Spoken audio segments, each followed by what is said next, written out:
Saya bicara soal bagaimana kita terus aktif berkarya.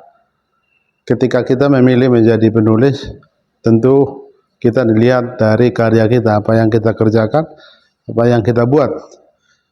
Media sosial memang membantu kita untuk terus bersuara lewat suara apa yang bisa kita suarakan lewat suara, misalnya kita rekam atau tulisan yang kita publish.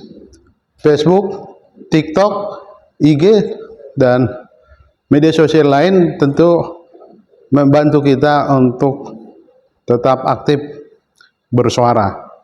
Saya kemudian membatasi diri di segmen budaya dan agama, khususnya budaya Batak dan agama Kristen, karena memang latar dan pengalaman hidup saya berkarya di media lokal, media segmen Batak, dan sudah puluhan tahun, sudah 25 tahun saya maka beranikan diri menjadi penulis biografi. Di mana-mana saya dengan berani menyebut saya penulis biografi.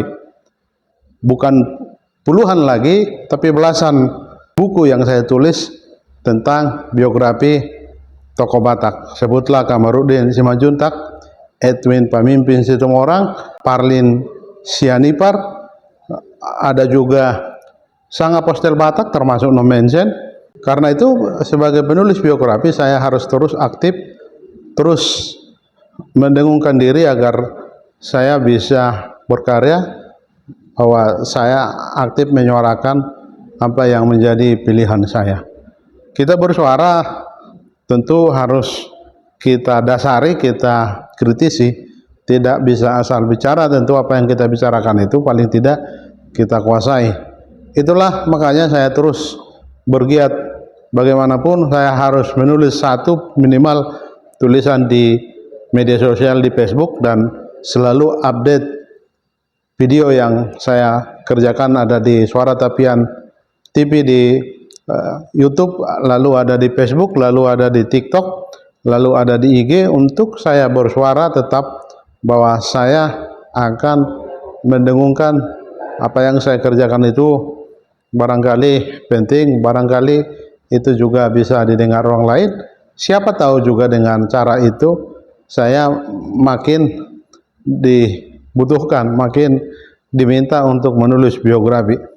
Dan memang cara itulah juga memperkenalkan diri. Saya dikenal penulis biografi di kalangan Batak karena saya menulis memang puluhan tokoh-tokoh Batak, dan dengan itu juga saya beranikan diri menyebut penulis biografi Batak.